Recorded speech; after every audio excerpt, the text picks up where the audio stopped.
कक्षा 9वीं की विषय गणित संख्या पद्धति के पूरे संख्याओं के बारे में चलते हैं, अध्ययन करते हैं। तो पहला संख्या है हमारा प्राकृतिक संख्या। प्राकृत संख्या, तो प्राकृतिक संख्या ऐसी संख्या जिसका प्रयोग हम गिनने के रूप में करते हैं।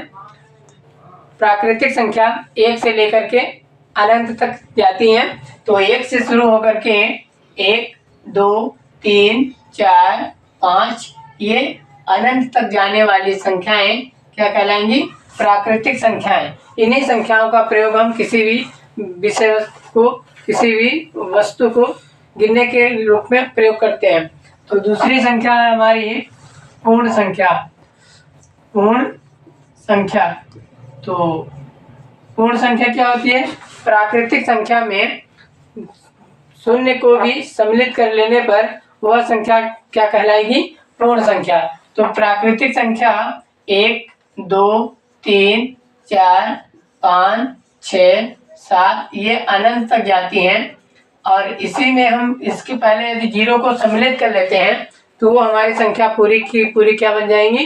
पूर्ण संख्या है। तो सबसे छोटी पूर्ण संख्या क्या होती है? 0। सबसे छोटी पूर्ण संख्या क्या होगी? 0। तो इसी प्रकार से हम अगला नंबर देखते हैं, अगली संख्या के बारे में।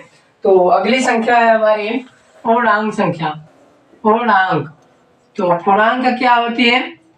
ऐसी संख्या जो सभी धनात्मक एवं सभी ऋणात्मक पूर्ण संख्याएं मिलकर के क्या बनाती हैं? पूर्णांक संख्याएं। तो सभी धनात्मक एवं सभी ऋणात्मक, तो हम लिखेंगे 0, 1, 2, 3, 4 ये अनंत तक जाएंगी। अनंत तक जाने के बाद इधर -1 संख्या रेखा में, -2, -3 ये भी इधर अनंत की ओर जाएंगी। तो इन सारी संख्याओं को हम क्या बोलेंगे? पूर्णांक संख्याएं। ठीक है।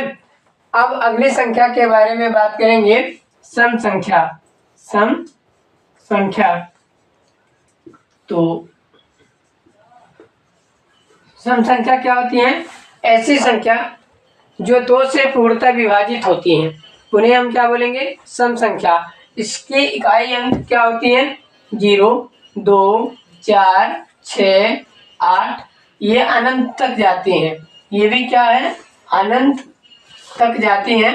तो इनकी पहचान करने के लिए हम इकाई अंक में देखते हैं 0, 2, 4, 6, 8।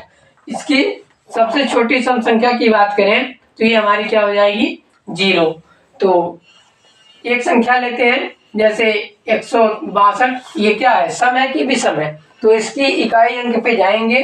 इकाई अंक इस पे देखेंगे कि इन 5 संख्याओं में, 5 अंकों में कोई भी अंक यदि इकाई में मिल जाती है तो हमारी वो क्या कहलाएगी? सम संख्या। तो इस तरह से ढेर एग्जाम्पल आप ले सकते हैं और पहचान कर सकते हैं।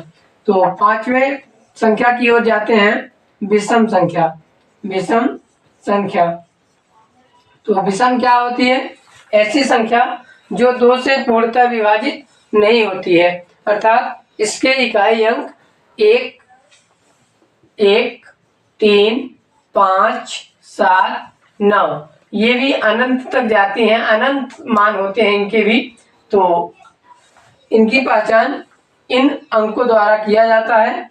तो 1, 3, 5, 7, 9 यदि इकाई अंक में रहते हैं तो हमारी वो संख्या क्या कहलाती है? विषम संख्या। तो सबसे छोटी विषम संख्या की बात करें तो ये हमारा क्या हो जाएगा? 1। ठीक है।